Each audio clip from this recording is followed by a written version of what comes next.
Everybody, welcome back to the Shoe and Show. Thank you for joining us this week's episode. Again, every Monday we launch a new podcast. Now, people say, how do you do that? Well, it takes a team, a dream team. I'm excited today because Sandi and I get to co-host this one. It's been a while since Sandi and I got to run a podcast together, so I'm excited about that. Also, super excited about 2026 as we launch out and what's happening this year. And Sandi, one of those brands that has a great legacy, but is also expanding and growing and has a lot of exciting things. Continues to ride this comfort wave. Who do we have on the show today? Yeah, thank you, Andy, and Happy New Year to you and all of our listeners. We're excited to kick off this new year with a few different great executives on Shoe. And today's guest is Justine Suh, who is the president of Dearfoams at RG Barry Brands. We're so excited to have you on, Justine. So welcome. Thank you so much, Andy and Sandi. Happy New Year. And thank you so much for having me on the show. Yeah, we love to kick off these podcasts with asking our guests to share a little bit of their history and their journey into our industry. So we'll start off by asking you what is your shoe story? Yeah, sure. So I'm currently the president of Dearfoams, and I basically, lead the strategic vision of the brand, product strategy, as well as all of our commercial activity. And prior to this experience, I was running a multi-billion-dollar retail business for Carter's, which is, if you have kids, assuming you've had some Carter's in your children's wardrobe at one point. Mm-hmm. And I led merchandising as well as market expansion for Han as chief merchandising officer. And then also as global GMM for Decker's brands.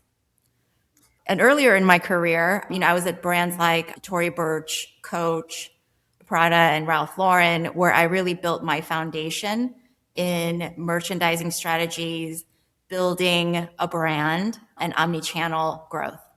Wow, that's a lot of great experience. You really kind of run the gamut, right? Between big brands and licensed brands and comfort and growing brands. And wow, that's quite the experience. Yeah, I love I've kind of woven in and out of, public companies to startups to back to public companies to private equity owned businesses. So it's been, it's been a really great learning journey for me on my path to becoming an executive.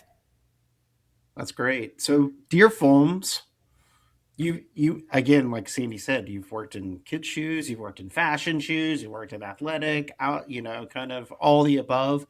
Now you're at Dearfoam, and I mean, I have 8 pairs of Dearfoam in my closet. I'm sure Sandi has 18. Thank you for your business. Yeah, but we know it's all about comfort. We know you guys are like the number one slipper company in around the globe. And what has been fascinating to me is to watch the growth of the product innovation that you guys have. Whereas, at one point when I first started in the industry, a lot of it was just focused on casual slippers, right? You buy casual slippers for the house. And now you have all these product categories you guys are launching where the slipper, I don't know how to say it, but the slipper extends everywhere, right? Mm-hmm. Like you extend it out into your normal, shopping routines or to the mall or to wherever it is now. It's out there, and in some ways it doesn't really look like a slipper. So maybe just make sure people. I just want to give you the chance to talk about Dearfoams as a company or a brand to make sure people are aware of how innovative you guys have been. Because I think when people think slippers, that may not be the first thing, right? But it is. The comfort has been innovating for several years now. Yeah, for several years. I think as comfort becomes almost an expectation, the idea of Dearfoams is how do we stay ahead of the competition? And I think as, if you think about the wearing occasion, a lot of people kind of, you have kind of people like the indoor outdoor right dual use occasion. If you think about when you're at the airport, even, I see tons of people wearing slippers to the airport. I think there was, maybe an airline CEO who complained about, maybe dressing up a little bit more when you go to the airport, who will remain nameless. But, we love that, as maybe they don't like it, but we love that. And I think people want to feel, because when you're comfortable, you are confident. And I think people want that same level of comfort that you have at home to kind of just run a, basic errand, or, just go out to your mailbox and check the mail, or, drive your kids to an activity. And you don't want to change in and out of, a different shoe, right? 100%. 100%. Yeah.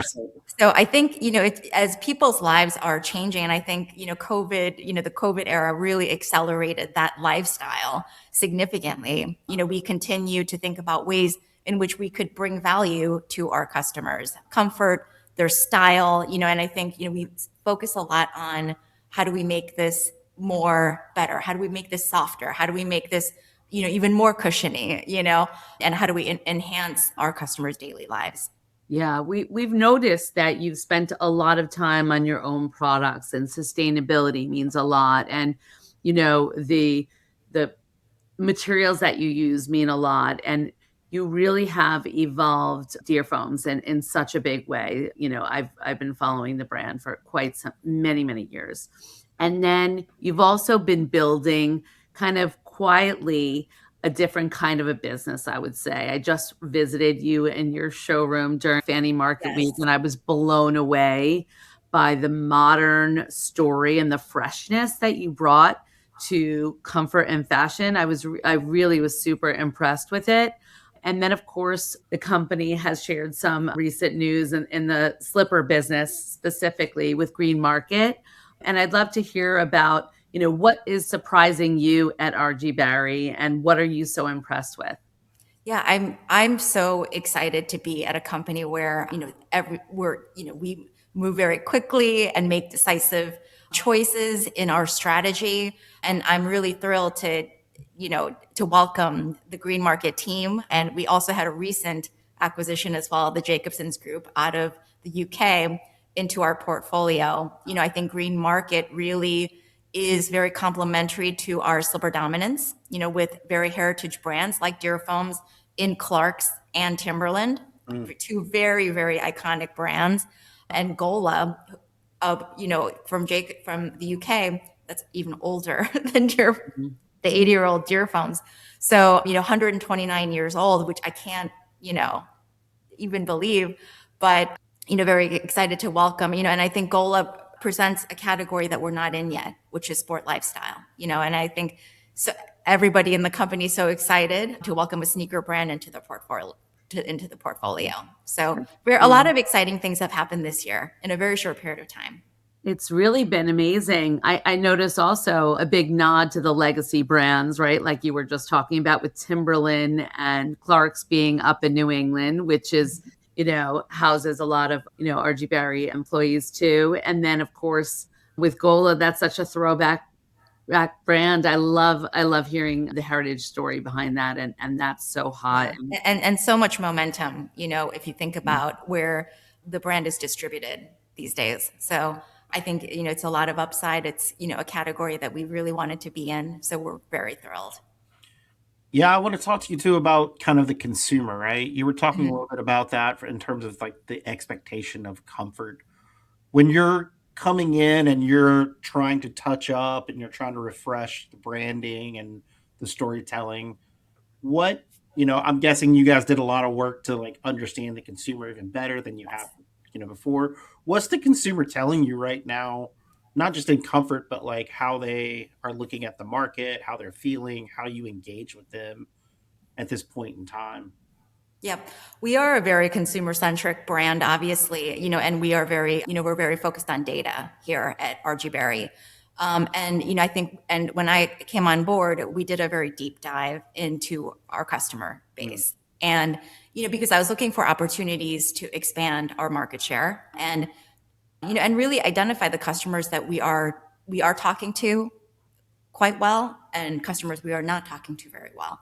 And I think having gone through my first fall season, what I've found, obviously with all the tariff turbulence of last year is, because customers are very selective, and our loyalists really, want to feel like they're part of a great brand, a really fun brand, sense of humor is very important to our customer. Oh, wow, okay. And so, yeah, which is music to my ears. I was like, oh, great, okay, because Dearfoams really does. When I dug into the archives of Dearfoams, I really found so many fun commercials in the 80s, and that had a lot of humor and really great music, and Yeah. just kind of was unexpected of that time period. And I think as our customers, I think there's a trend around heritage brands. You think about the comeback of Ralph Lauren and, people going back to the heritage. I think we hold a very special spot in the landscape of all footwear because we are a heritage brand. And, I think we were a kind of a fun brand. And if you think about when you wear slippers, it is kind of in early morning, when you just wake up, and you have your first cup of coffee. And then at the end of your day, when you close the door, your day's done and you kind of breathe a sigh of relief and you can just kind of be yourself. And, I do believe that we need to be a fun brand and have a sense of humor, not take ourselves too seriously.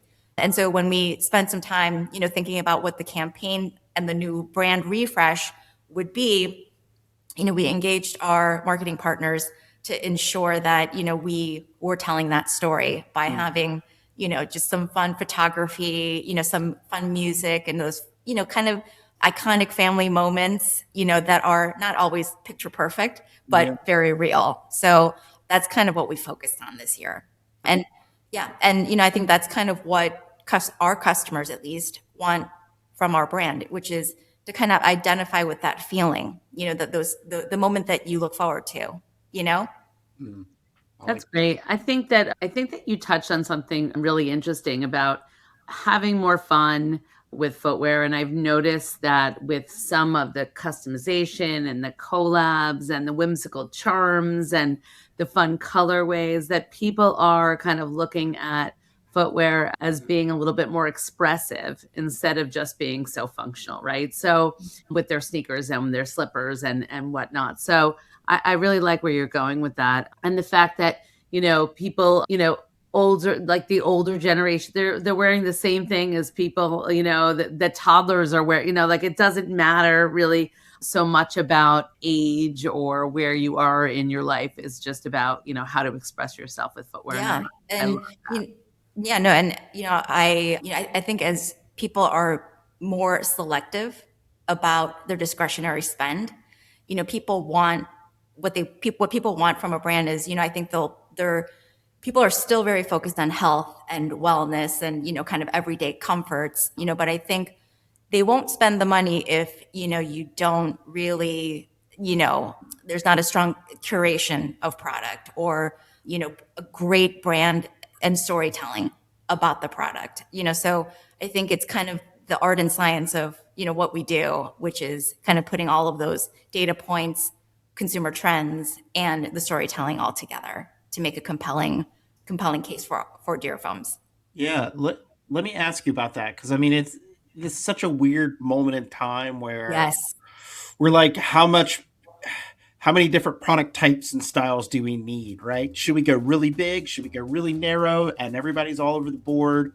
How important is it for you guys, for your partners, to have conversations about what they're seeing in the market and how you react and do that curation of something that matters to the consumer? Sure. I think focus is really important right now, and making each product very special, but I don't think, like I'm always about focus. And, I think strategy is very much about what you choose not to do as much as what you decide to pursue. So, we've spent a lot of time talking about, okay, how do we segment this a little bit tighter? How do we get more focused? Because you can't spray your messaging just to fit, a lot of different stories. You have to have a North Star, and I very much have been, speaking with my team on a kind of a very pointed, pointed messaging, focus in the product to capture the customer's attention because there's just not enough money to go around, to marketing dollars to, try to cover everybody. So, we've been very focused and, and I think as, social media continues to fragment, just I think it's still, very critical part of the customer journey, but it's becoming increasingly complex, as I'm sure you guys know. So, I think, we have to make sure that we're targeting very specifically to capture the attention of customers. That's interesting. I'm curious about your take on what 2026 or even 2027, where the opportunity is for Dearfoams. I mean, is there an area or a specific group of individuals that you feel like you haven't really like scratched the surface with yet? And how are you kind of leaning into that group? Yeah. So, we have a very loyal, what I call the OG customer who've grown up with Dearfoams, who we love, but our men's business has also been on fire. Typically, we are a very heavy, female loved brand, but, we've been growing very quickly in men's as well. And so for me, and I think the aging down of our customer as well. So we have been speaking with the Gen Z crowd, the Gen Z, millennial crowd more than ever. And, I'm very excited because we've grown our audience about 80% this year, our audience base. So total. So really excited about, all the activations that we did. We did a collaboration with a Gen Z acquired style, influencer acquired style, Bridget and Danielle Filong. We had some people in our gift squad, in the Dearfoams gift squad, that were multi-generational. So we do talk to a multi-generational customer, but there are definitely new customer bases that I'm exploring with the marketing team. That's awesome. I was recently on a college campus, and the casualization of the college student is pretty amazing. Like, they take it to the next level, and I can imagine. Yeah, that's like a target-rich environment. And perfect for our product category. Yeah, exactly. Well, it sounds like you're bullish on 26, 27. Like, I mean, the good thing about being in footwear is people are typically optimists. So hopefully they are. What, you at the start of this, and kind of bringing it all the way back around, you've been in so many different jobs and so many different companies. We always want people who listen to the Shoe In podcast are global audience. Some people have been in the business for 50 years. Some are trying to break into it. So from your perspective, if someone's trying to get into the industry or is just getting in over the last couple of years and is still new to footwear, do you have advice for folks to be successful in the footwear industry? Yeah, I think say yes to more things, that are asked of you, because that's just only going to expand your scope. I think it's funny because as you get more senior, you start to say no more. But I think, when I was, starting out, I said yes to every opportunity. Hey, do you want to do this? Do you want to write this strategy deck? Yes, I do. Do you want to go on this trip to go visit a store or a country or, whatnot? Yes, I do. So I think saying yes and just being curious, and even if it's not in your scope, you always learn something new. And I don't think I would have gotten the opportunities that I've gotten in my career had I kind of been like, nah, that's not for me. That's not really my career path. So I'm going to say no. It just kind of staying open, and, because you never know what that next yes is going to lead to. Oh, I love that.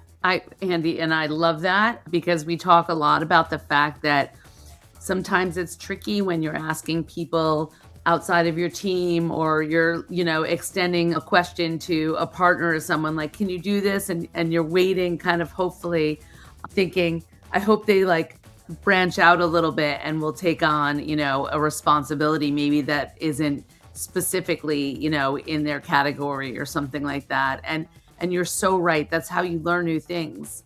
And people are more cautious, or they're, limited on time or energy or something like that. But I mean, I think that what you shared about, opening the door and stretching yourself and taking on new responsibilities and asking to participate in things is really so important. And, growing up in a market where there was a lot of male dominance, a lot of female leaders shared with me that the first thing that you should do always is to, raise your hand, invite yourself to be seated at the table, make sure you're represented. So I take that, to heart. And I think that's great advice for a lot of people new to the industry or just been in the industry for a long time and maybe have gotten, do the same old thing every day to Yeah. push themselves a little bit. And you know what? Bob Mulaney, our CEO, and I have that conversation all the time.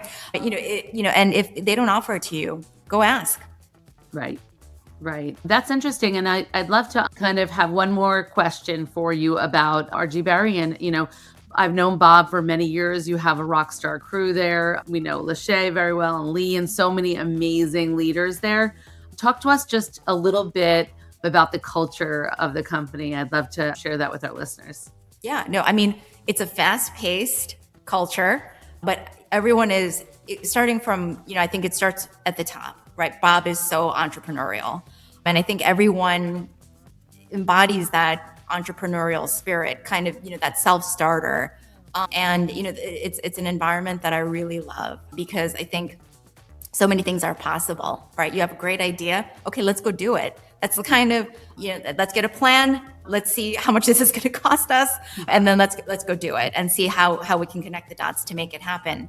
And I think, we have a lot of fun here. It's a lot of hard work and, we work very long hours, but at the same time, we, I think care about everybody's success. We're invested in each other's success. And I would say it's a very kind of, there are a lot of, ex-athletes on the team, including myself. So I think we kind of have that team spirit, at least on my team. So I really enjoy that a lot. Yeah. Well, we appreciate the engagement you guys have with the industry. The many years Bob and other executives from RG Barry have been involved with their board to help guide the industry, set market weeks. They've been involved with the Footwear Innovation Foundation, just a number of great organizations. So there's a lot of give back to the industry, which is great. You have a new showroom. It behooves us to make sure that people know where the showroom is or what the address is so they can stop by at Fanny Market Week. Yes, it's 840 West 40th Street. So please come visit us. We're in Bryant Park, right across the street from the library. It's a beautiful location. Mm-hmm. So hope to see all of you guys back here soon. That's awesome. Justine, thanks for joining us today and sharing a little bit about your career and your path and what's happening with Dearfoam. Well, it was my pleasure to tell you all about our brand, and thank you for having me on the show. This was fun. Awesome. Thank you very much. And folks, thanks for listening. Every Monday, a new episode comes out. If you go to shoeandshow.com, it's got our full catalog there. We've got some really great stuff that's going to be launching in 26. These conversations are so important. I think not just because we're talking about product, but we're talking about process and culture and leadership and all those things that I think everybody, all of us, can take something away from. And I think Justine's given us a lot today to chew on and think about it and go forth with. And that's really what this podcast is all about. It's about iron sharpening iron to help the industry grow even stronger. And we appreciate you coming on the journey with us every week. Make sure you subscribe. We're on Apple Podcasts, Spotify, or you can just go to the website every single week and grab that episode. I used to say, when you're on the drive into the office, but people are all over the place now. Some are from home, some are driving in. But let's just say this, every Monday morning when this drops, you can put on your Dearfoams slippers and give us a listen. And we appreciate it both on from Justine's side and from our side. So until next time, Shoe In is out.